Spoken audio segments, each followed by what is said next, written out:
Do you like apples? Yeah.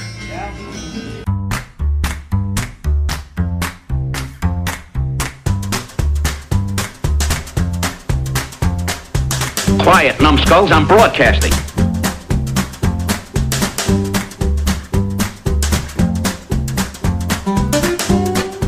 Hey kids, welcome to Grumpy Nostalgia, the Second Look Cinema podcast, the show where we go back to the blockbuster new release wall of our memory, we grab a copy off the shelf, we pop it in our VCR, we see what time has done to it. I'm Justin, that's Mike. Hey, boyo.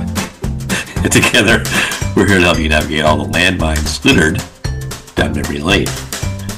So Mike, the holiday schedule has got hold of us, both of us, by the neck. Yes. Santa's got his grip around both of our throats. Yeah. We thought we could negotiate or schedule a better way around some of the inconsistencies of our release schedule this summer, or this winter rather, guys, but we've epic fail, as the kids say. If we lost you as a listener, we apologize. Yeah, they'll come crawling back, Mike. They always do.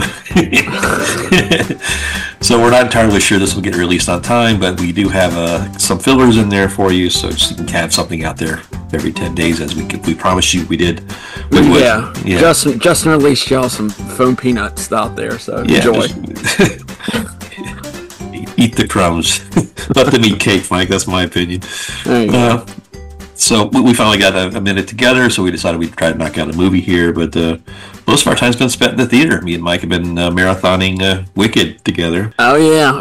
We both got glicked, right? Didn't you see Gladiator 2? Yeah. singing along as we're, That's right. all the hits, not only defying gravity, Mike, but defying the rules of AMC by singing along, So we finally took a break from that to offer this. Well, we got to go to the special sing-along version too that they released. Enjoy. Yeah. So just a seminal moment of this generation for sure, Mike. And so we thought that would parlay nicely to a seminal moment of our generation, the Gen X angst pick, Good Will Hunting. Mike, we're going to cover that this week. Yeah, haven't seen it since it was released, and it was interesting to kind of replay it again. I want to say this is the 35th anniversary of this movie? was it 97 or 98? 97. 90, okay. Yeah. So, yeah, it's a long time ago. But you don't have that. You don't have a Harvard education, though. Math, do you? I ain't no Barney. All right, let's just get in, because we could fall into that Southie accent for the rest of our life. All right, so this was directed by a guy named Gus Van Sant, Mike, one of our heroes. Yeah. We know him from his first real breakout was Drugstore Cowboy in 1989. It's a great movie. Followed up by the ultra bizarre My Own Private Idaho, for our friend River Phoenix, and Keanu, right? Was he in that? Yep. Yeah, he was briefly in there. Yeah. Yeah, and then he did mostly like a lot of music videos for alternative artists for the most part. And I kind of stopped watching his movies after Psycho. He did a shot-for-shot remake of Psycho. He was the one. Okay, it was bothering me what I knew him to, and this is bad. I'm saying this, but I was kind of not a normie, but as a person who doesn't really do deep dives in these guys, that was the first thing I thought of when I thought of Gus Van Sant, was that Vince Vaughn Psycho movie. It was like, oh yeah, he was that guy. Why would he do that? He had so much good work behind him at the time. It was kind of a cul-de-sac in his career. He does have a couple of Oscar nominations for the movie we're going to cover this week, of course, and Milk, the Harvey Milk story with Sean Penn. That was a really good movie. He started out as an assistant to Roger Corman, of all people, Mike, which I thought was really funny. I think a lot of Hollywood did, as a matter of fact, but that's how he got to the business, as they say. This is famously written, of course, by Matt Damon and Ben Affleck. There's been a lot of controversy, as they say overseas, Mike, about the origins of this script. William Goldman, who we know from such classics as Butch Cassidy, Papillon, All the President's Men. A lot of people claim or want to believe that he had a big hand in writing this. I know he did some polishing on it, but he attests to this day that these young kids actually did the bulk of the writing, and it is their script, bulk of it. And it's about sour grapes here. I think a lot of Hollywood didn't want to believe that these two kids could write a script this good. So they had to assume that William Goldman had a play in that, but he attests that he did not. Pretty profitable. The script was so well, it sold for $600,000 as a spec script to Miramax Studios, so that was kind of cool. It had a budget of $10 million, Mike, and it was released on December 5th, 1997. Oh, wow, okay. There you go. They were friends with Kevin Smith of Clerks fame, and he helped shop this around a lot, introduce them to Harvey Weinstein, and the rest is history, as they say. So, Mike, this course, the two writers here play a major role in the cast, so they did pull some really strong supporting actors in to help get this to the screen. So why don't you walk us through some of those actors that were cast in the movie? Sure, yeah. Obviously, you had Matt Damon and Ben Affleck, who even in this movie were making a Dunkin' run. So, it's like 27 years later, and those guys are still making commercials for him. Yeah. But yeah, the Matt Damon, he's one of my favorite actors. He always seems very relatable in his movies. Even the Bourne Identity. You can kind of identify with this guy that seems like not an everyman, but he's relatable. He really is, and I love the way he just. I don't want to say he's the same guy in every movie because he's not. He's not. Very nuanced, And he gets accents right. Yeah, he does. Yeah. You see that in some of his stuff, like even in. But yeah, like the talented Mr. Ripley. You think he's a real bad guy in that movie. Yeah. But he's able to play it off because he looks like such a baby face. Yeah. And Ben Affleck. Well, his career kind of. I would guess as far as success, they've had kind of equal success in their career. Yeah, it's fair to say. Ben Affleck's probably been a lot more in the tabloids, and that's one of the things I like about Matt Damon a little bit more. He's been just married a normal girl, normal life. He's, like I said, I'm back to he's very relatable and the kind of everyman guy, and even his political causes, or even like for clean water. Pinko Kami Rig. Who can't get behind that? You know what I mean? Then some of your side characters, you got Robin Williams, who during this time was in his his serious roles, like 1 Hour Photo and Awakenings, Fisher King, even that sappy, sour tasting Patch Adams movie. But yeah, it's and it's weird to see him now after knowing he killed himself and see him in this movie playing a guy who's kind of at the start of this on the kind of on the edge. Yeah. It's a little weird to see it now, as opposed to I didn't even put that together, but yeah, that's you're right. Yeah. You had Ben Affleck's little brother in this movie, Casey, and Cole Hauser, who was in this movie, is another one of the Southie gang who was in Dazed and Confused with Ben Affleck, I believe. Yeah. You had former Detroit Lion George Plimpton in this movie. He was that's right. Played a set of downs as a quarterback, didn't he? That's right. He was in there. Then one of my favorite actors, Stellan Skarsgård, is the kind of the arrogant, MIT professor in this one. He's also my favorite Russian sub-captain. If y'all get that reference. Yeah, awesome. Yeah. And he's at MIT and he's got a Swedish accent. You love it. English beer, Swedish meatball. It's beer, sauce to meatball. And then you have Minnie Driver, who I gotta say, I've liked her in Sleepers and Gross Point Blank. She's in a lot of roles that are kind of like not, I guess that you would call them indie movie related or just lower budget movies. And I always appreciated that. And she was also the diva Carlotta in Phantom of the Opera. That's right. I forgot about that. Now the role fit her perfectly. Yeah, I had big crush on Minnie in this one for some reason. Yeah. That's the Skylar. It's the chin. I think it's the chin. Yeah. Anyway, that's your cast. Okay, good job, Mike. Thank you. So when this was shopping around for cast, everybody thought Leo and Brad, of course, that was where everybody was going to go there, but they did not fit in. Minnie Driver's role was considered by Kate Winslet and Claire Danes, but they actually kind of figured out how to get Minnie in there. Casey Affleck, we mentioned, Ben's little brother. All his dialogue is completely ad-libbed. My boy's wicked smart. He's kind of typecast. He only plays like the loser, like comic foil kid.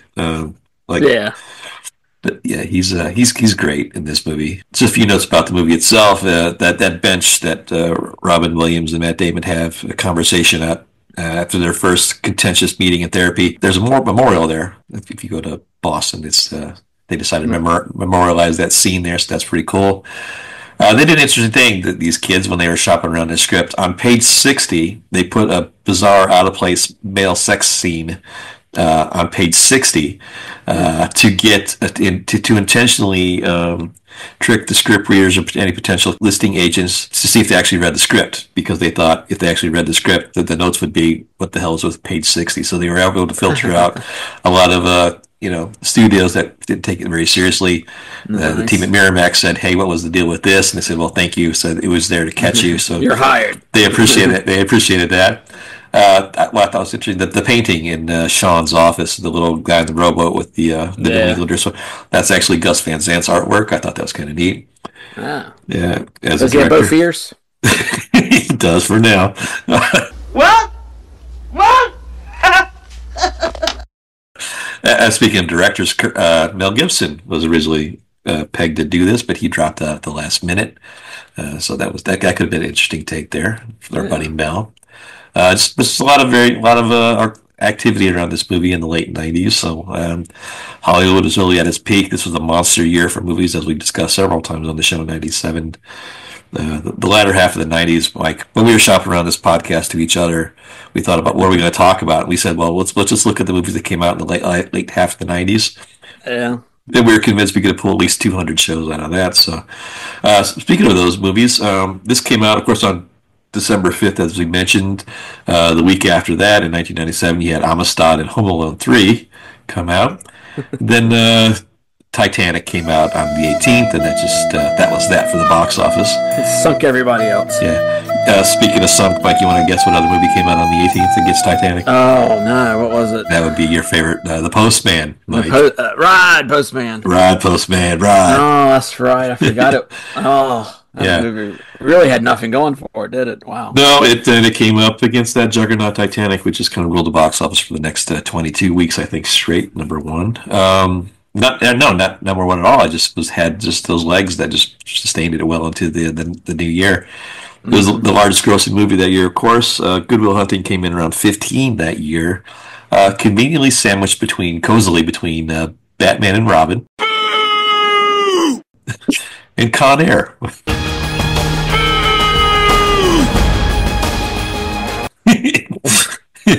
Holy mackerel. We're going to do all 20 of those movies eventually, I guess. Write your own joke right there. Yeah. On the music scene, Mike, we had Elton John remaster of his song. He did Candle in the Wind for Princess Di. That got 33 million records sold on that. He had All Around the World by Puff Daddy. And I guess he turned out okay, didn't he, Mike? Nothing happened to Puff. No, yeah. Hadn't heard a word from him. Yeah, he's quiet as a mouse. He's living happily ever after, I hear. Yep. You had How Do I Live Without You by Leanne Rimes, speaking of Con Air. Yeah. That song's been on the charts, I think, the entire 90s. I Don't Want to Wait was Paula Cole's Mandate. Don't Want to Wait. Was the theme track to Dawson's Creek, a show I used to watch in the early aughts, Mike. I don't know why. And then No, No, No by Destiny's Child, Mike. There we go. No. No. Please no. That was on the music scene. Just some other things going on in 1997 that we might have forgot. The Florida Marlins won the World Series and then sold off the entire team one by one. The owners couldn't afford to pay the players anymore, so they sold off the entire team, leaving the folks in Tampa flabbergasted. This is the release of the Nintendo 64.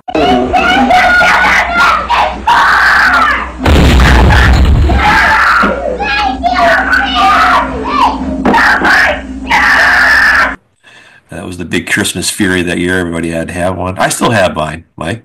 Oh, yeah, we have one here. It's purple. Yeah, great.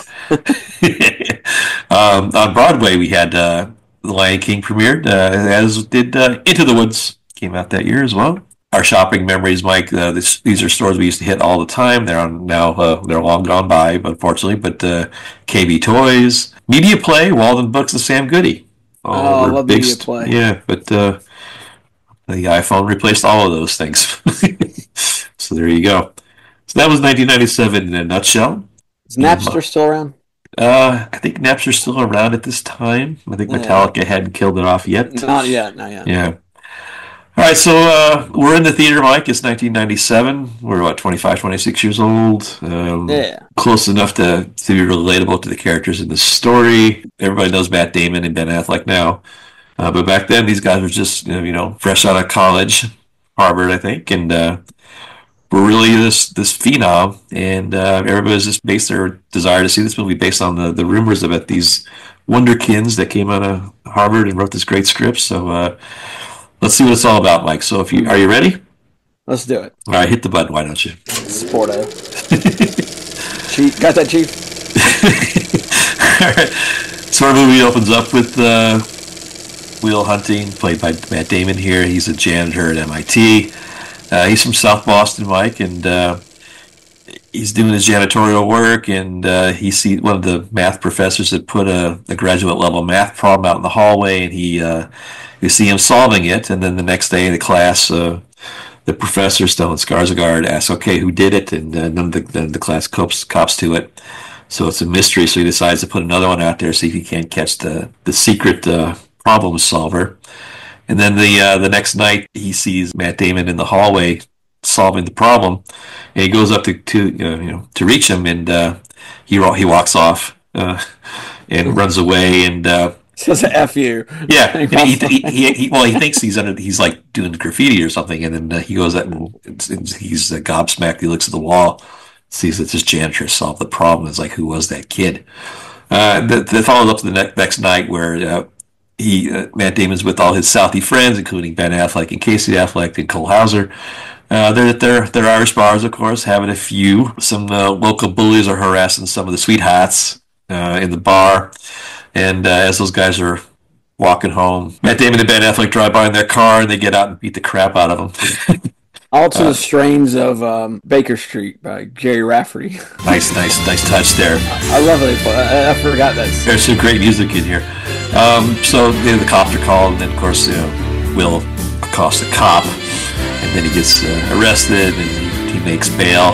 But as his arraignment, Stellan Skarsgård shows up and says, I paid your bail, and you're released to my custody. Contingent that you go to a therapist and you spend some time with me so we can help develop your skills. So, of course, Will decides that's something he'll do. And then he gets introduced, and this is where the bulk of the movie really starts in. He gets introduced to Sean, the psychiatrist played by Robin Williams here. Full beard, great beard here, by the way.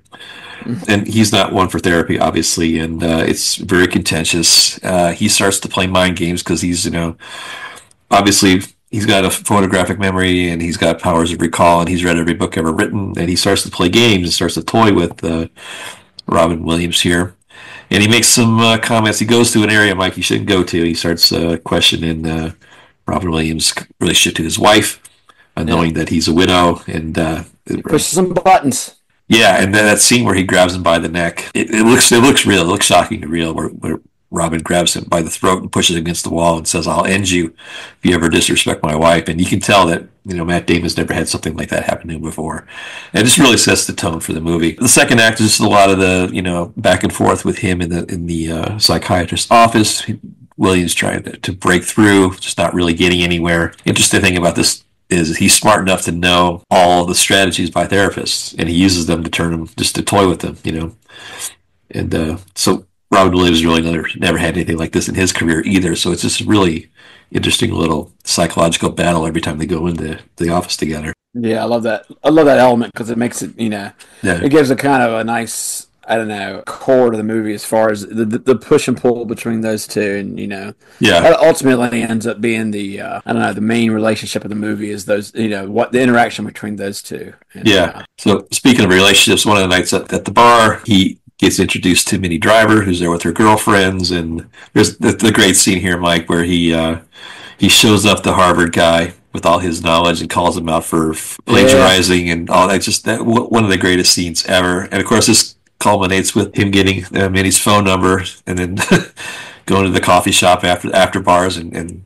rubbing it in the guy's face. You like apples line. Them apples, yeah. Who didn't say how you like them apples for the rest of their life after that scene? But just icon, just one of the greatest lines in movie history. There's this back and forth we mentioned, and because Robin Williams grew up in South Boston like him, he sees a lot of himself in Will, and they start to chip away just very slowly. And it starts with Williams really opening up more of his personal life than I'm sure he had planned to, talking about his relationship with his wife.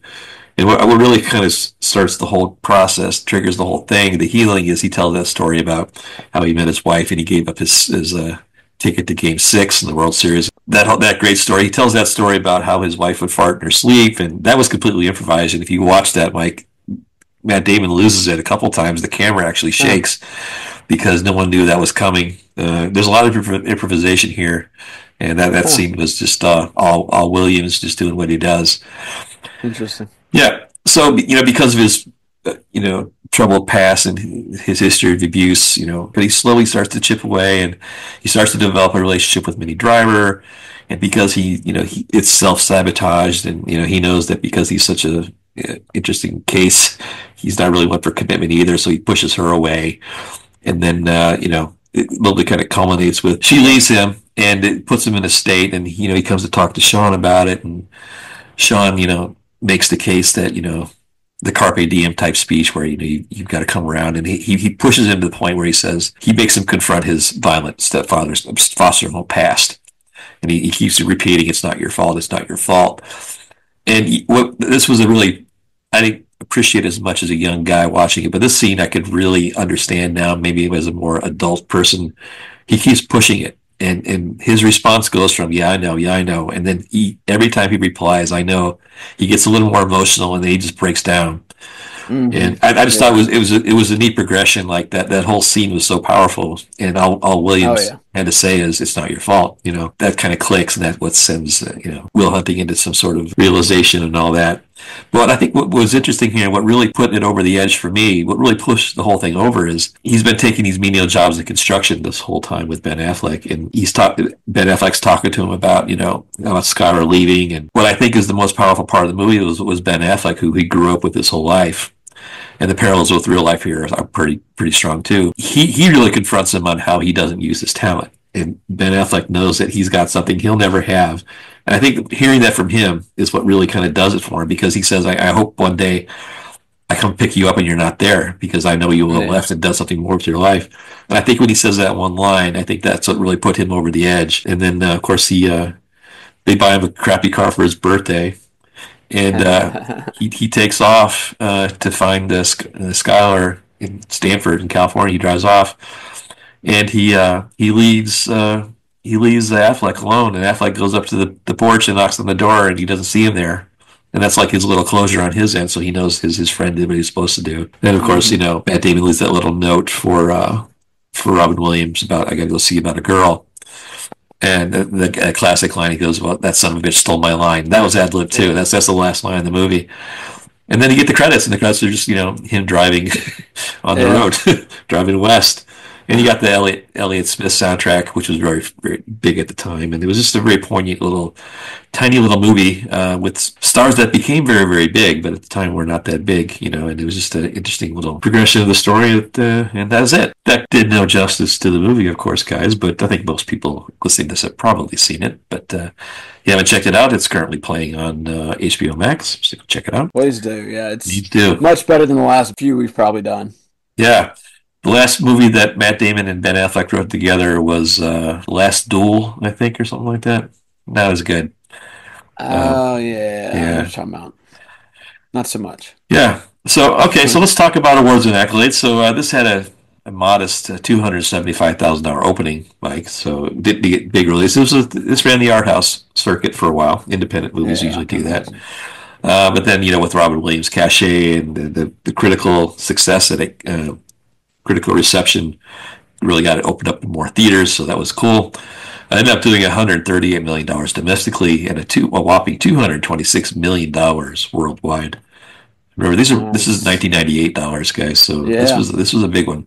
And a $10 million budget is just incredible. Yeah, that's good stuff. So it got you end up getting 9 Oscar nominations, 2 wins, one for Williams in supporting actor and one for Damon and Affleck as the original screenplay. It's the first time anybody that young had ever got one. They're both 20 when they got it. That's pretty impressive. But more impressive than that, Mike, of course, is the MTV Movie Awards. They got 4 nominations there. Best Movie, which it lost to Titanic.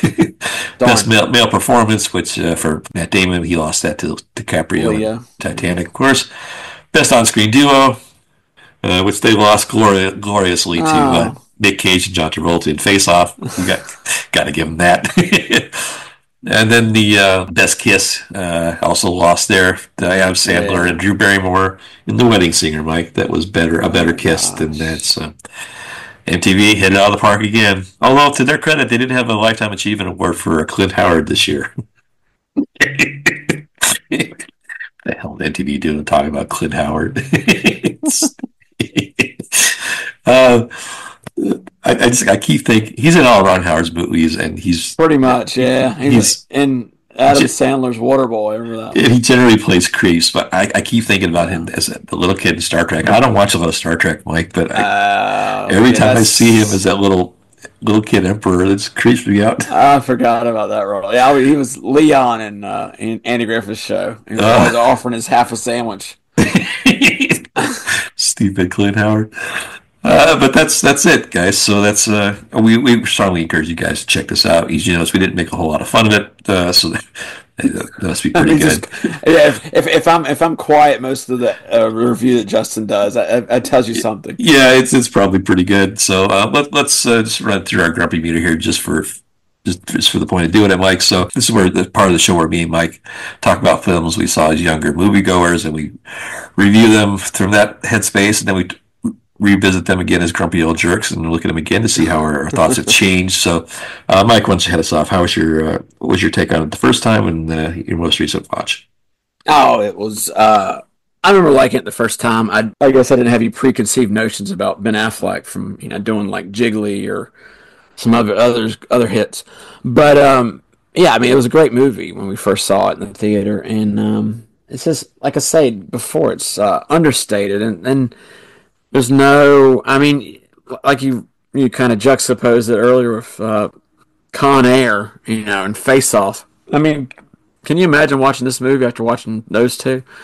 The raw emotions and just the powerful acting, and it's just it is well written. I mean, I can't believe, whatever, if Damon and Affleck wrote it great, doesn't matter. It's whoever wrote it is fantastically done. Yeah. Even calling it Good Will Hunting, he's not really a good guy, but there's everybody is either, everybody has their foibles and faults in this movie, and they're real, they seem like real people when you watch it. And, just amazingly done.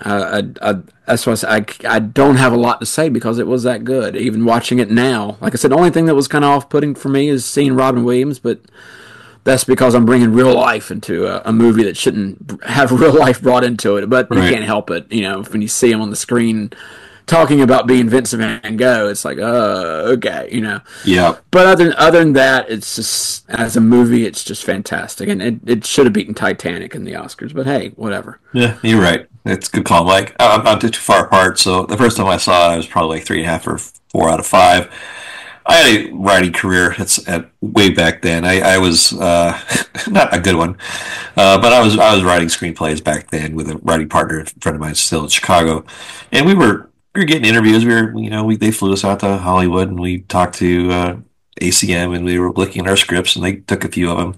So I had some parallels of the story, and I remember just being extremely jealous that these guys figured it out. But again, I'm not being. I'm trying to be modest here. I never intended to sell anything. I just wanted to try it out.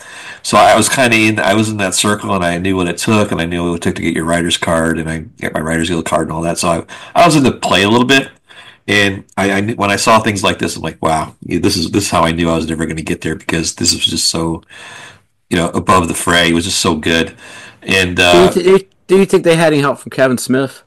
I knew Affleck would have been in Mallrats and stuff, but like that. But he seemed like they might have had an end that most people wouldn't have. Oh yeah, they're very close. I'm sure there was some collaboration there, but I'm sure he had, because he knew Hollywood, he knew the Miramax teams, the studio, of course. So he linked those two. He was actually going to direct this for a little bit, but he had some other things going on at the same time. But those guys have been in touch for. I think they're still close today. I think they're still doing cameos in each other's movies and things like that. So, but yeah, it was just one of those things I was kind of floored by.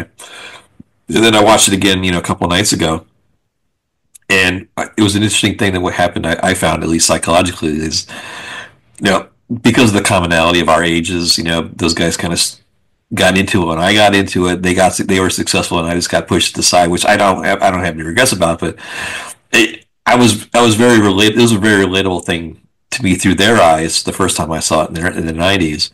But it was interesting because now when I watch it again, it's very relatable to me now from like Robin Williams. I kind of related to him more as the older guy that had seen his share of good times and bad times, and is more seasoned and was like mentoring these young guys, and it was weird. So I bonded to one side of this protagonist to the other side of the protagonist, but it was just an interesting little social experiment for me. But I just really appreciate this movie even more, and I think people need to see this movie.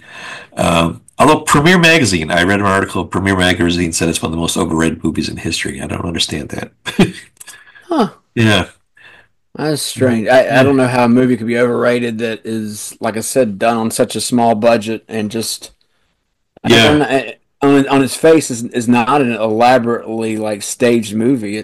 I don't see how it could be considered overrated. Well, I think it's more of a trend of Hollywood having that self-hating thing. It's like everybody makes fun of Titanic. Yeah. Everybody was in that state of mind when they watched Titanic. Now we goof on it because it's so stupid, right? Or Avatar. Everybody was in love with Avatar when it came out. Now people say it doesn't hold up, and people like to just kill their masters on some of those things. It's an interesting phenomenon. So there you go. But it was interesting to see. There's a story of this kid that's a prodigy and a genius, and just. It's not a gift. Sometimes it's a curse. And so when me and Mike were talking about things to talk about, we thought that was an interesting trope to explore. So for this week's installment of You Just Made the List, Pal, we thought we'd take a look at that trope that Hollywood loves to employ about the troubled genius or the prodigy that's troubled Mike. And so we thought we'd take an opportunity to talk maybe 2 or 3 of our favorite movies, one way or the other, about movies that feature this kind of theme, and we'll see where we go from there. So, Mike, why don't you talk us through the first one here? Let's hear your list. What do you got? Well, I'm going to take this one because I'm up first, and it's the most obvious, but it's A Beautiful Mind, the Ron Howard movie from 2001, I want to say. Was Clint Howard in that?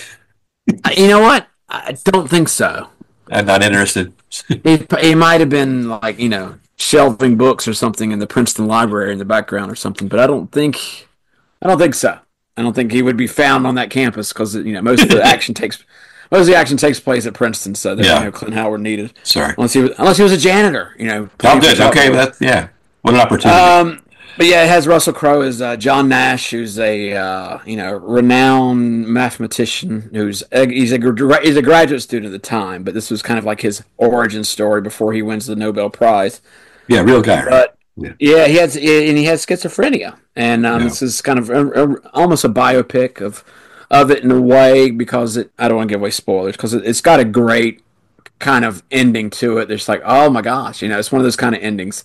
And but anyway, he's able to almost be a code breaker, like they allude to in Good Will Hunting, that the Matt Damon character of Will could be used to work for the Defense Department or CIA and break codes using his math skills. And that's what John Nash thinks he's being used for in this movie. And but a lot of it involves his own trouble.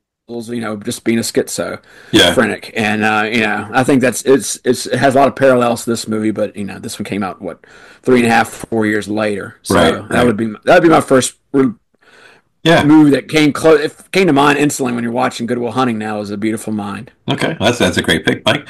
My first one is going to be along those lines, but I'm going to go with something a little more artsy. I'm not generally a big fan of this Wes Anderson, but I thought The Royal Tenenbaums was a great example of this. One of those agents that denied me my feature gave me a copy of this to read. Is actually a Writers Guild copy of this script, and this is here. This is what you want to be doing instead.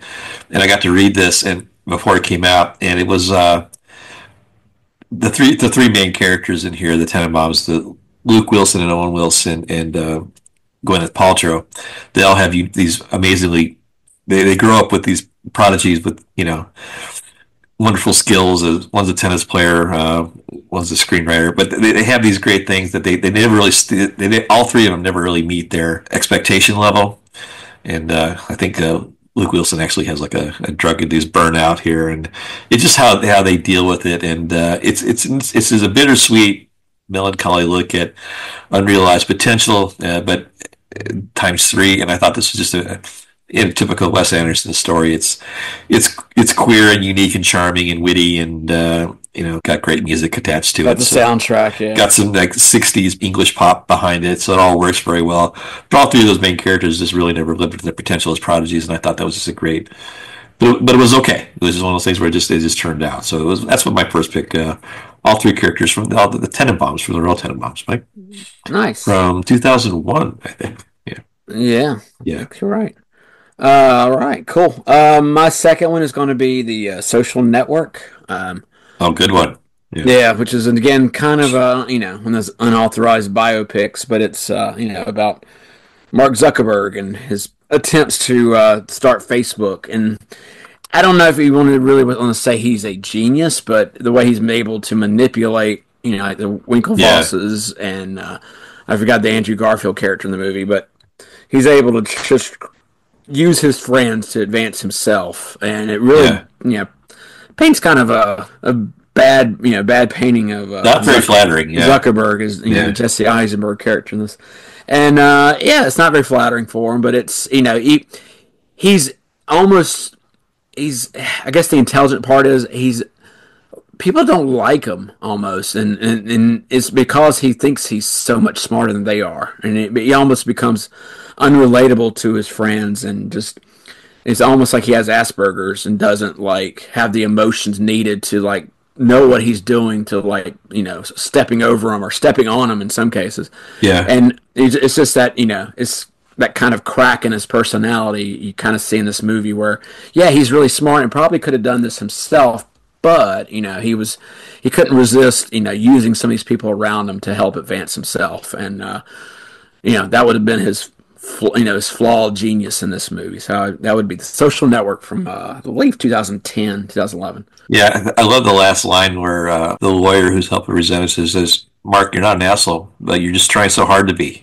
Yeah, and that's the last line in the movie, and he it really stings him because to this point he's been kind of bulletproof through this deposition. But it's a great pick, Mike.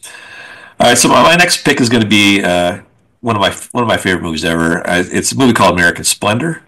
Where Paul Giamatti plays Harvey Pekar, who's a writer, and he collaborated with R. Crumb a lot, and he's this miserable little man from Cleveland who's had some very famous or infamous guest shots on Letterman, where he has a very unique take on modern American life, and he's just one of those guys that's a real curmudgeon, but genuinely sweet, but just writes the most interesting narratives ever, and just got such a unique take on things, but he's just not very well appreciated or very popular within a certain sects he is, of course, but just the portrayal of him, I think Giamatti is one of the greatest actors of our generation for sure, but just this peek into his life, his inner circle, and how people who he talked to and who he kept in his inner circle, his self-induced failures. I mean, he sabotaged a lot of his career with his personality and his outlook on life. But just an interesting story of a really kind of tortured mind.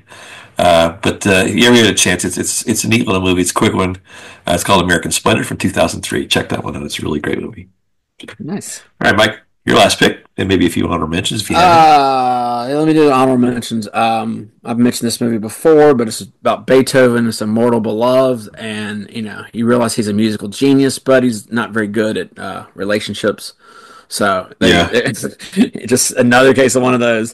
Phenomenon from 1996 with John Travolta. He has a brain tumor. Spoilers. But the tumor allows him to speed read books, learn foreign languages in basically a few minutes, learn how to fix anything. I think he rigs solar panels for the whole town, and treats some boy from some disease, and even has telekinesis. He's able to crack mirrors and move things around. So that kind of freaks people out. But anyway, he becomes arrogant and people get afraid of him. So that was kind of the thing. My third pick is one movie we already did was Willy Wonka and the Chocolate Factory. this guy Willy Wonka. He's a genius. I mean, he's the Gene Wilder plays him in the movie. He can't be more than 40 years old in the movie, you know. Right. And look what he's created. I mean, it's incredible. He got these Oompa Loompas there, and you know who. How creative can you be with all those different candies he has? He makes a gobstopper out of like old boots and stuff. I mean, this is true, and he stirs it with a bike paddle. That's right, and he creates a drink that makes you float up in the sky and in the air. And busy lifting drinks, yeah. Yeah, he invented the schnozberry. He basically invented like this boat that can travel at the speed of light and show you disturbing images. It's crazy. He can shrink people to dry them off inside the light, and then they come back normal again. And you know, poor Mike TV. You know, he was able to. But you see Wonka's stuff, and you know this guy's incredible. But then you see his office, and everything's like cut in half. Like the guy's got some serious problems. Yep. He's got some anger issues. There's no reason for him to yell at Charlie Buckets like that. You know, I mean. So that he's a genius, but he's got these like real disturbing flaws, and he turns on an instant. Just hand him a gobstopper, and like you know, he turns into like this really softy, and like, hey, you own everything now, Charlie. And here, take everything. let's go for a ride in the sky, and then there you go. So yeah, that'd be my third pick, Willy Wonka. All right, that's a good one, Mike. Sure. check out that episode, guys. It's one of our best. We guarantee it. All right, so Mike, my last pick is something that I can't believe you didn't pick. I was actually waiting for you to take it, but I'm going to go ahead and jump on it. I'm going to talk about Amadeus from 1984. Oh yeah, that's why I went Beethoven. Did you go? Okay, so of course this is famous about Wolfgang Amadeus Mozart, played by Tom Hulce, who was a one and done. I mean, he had this major role, this fantastic role, and then we didn't really hear a lot from him after that. But it's about this guy that made this glorious music and just openly, not knowingly, but insulted Cellarius all the time. Like Cellarius was a talented guy, but he would never match the talent of Mozart. And just the way our good friend F. Murray here, Mike, takes. It's another movie where he gets to wear a gold medallion. But he just gets bullied this entire movie, and it just crushes him, and the guilt he feels for what he did to Mozart here, and plus Mozart's issues with his father, and how he turned that to make some of his greatest operas.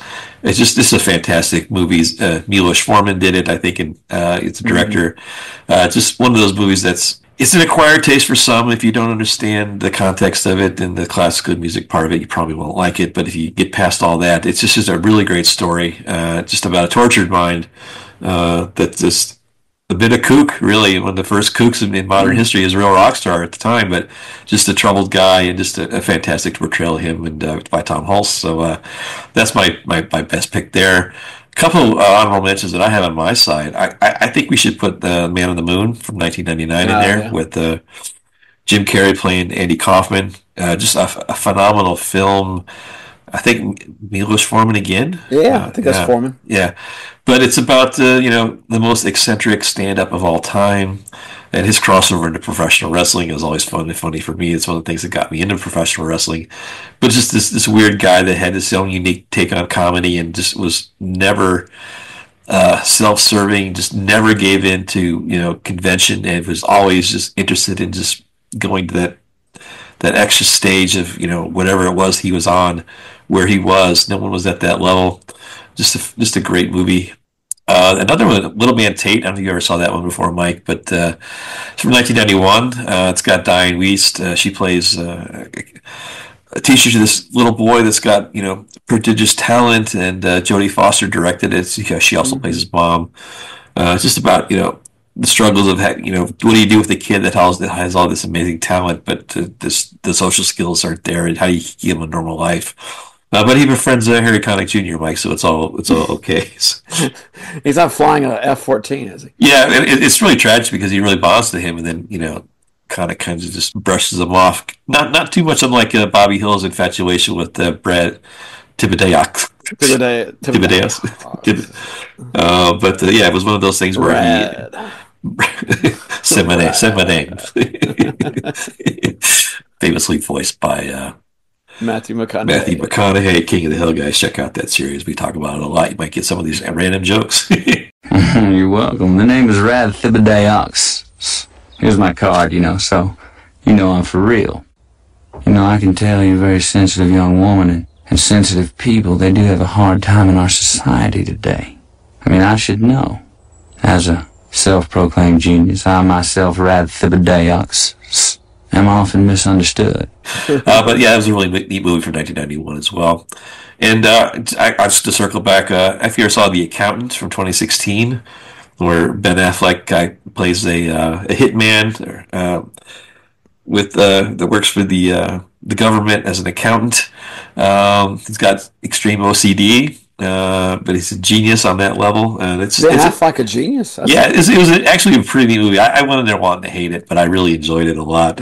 But there you go. That's another one. If you're interested in that troubled genius motif, you can check out that movie as well.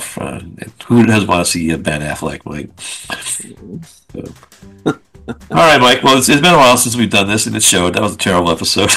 Yeah, we apologize, guys, but we're giving you our best for the holidays. Taking a little rust off. Yeah, but if you made it this far, we're not so smart as you are. Yeah, if you made it this far, we commend you. So just remember, you can always check out more about our show on our Instagram page. That's at Grumpy Nostalgia. You can send us an email at nostalgiagrumps@gmail.com. We have a YouTube page that I'm considering naming Medusa, because men dare not look at it directly. But we have something like that too, so you can check us out there. We're going to have a couple shows to plug in here for the holiday season. We might have to put a replay in there just to fill in the gap, but keep in mind that this is just a one-time deal, and we're currently going to work all through the holidays to give you plenty of content, and you won't have to worry about... we're going to work hard. Yeah, you don't have to worry about listening to your stupid family at the Christmas dinners. You can just go find a random room, pop in your headphones, and listen to the boys at Grumpy Nostalgia. Watch us through the holidays. You'll love it. So when your uncle tells you that story about being pulled over by a statey, you just pop in a podcast and you got an hour you can kill. Yeah. Why would you want to talk about tariffs when you can talk about our take on Good Will Hunting? So there you go, guys. There you go. All right, so that's going to kind of wrap it up. So for Mike James and Marky, Ricky, Danny, Terry, Mikey, Davey, Jimmy, Tommy, Joey, Robbie, and Johnny, and Brian, this is Justin, and we will see you again next time. You putt from the rough. Now. Oh, Mike. Wow. The end. Well, I got a number. How do you like them apples?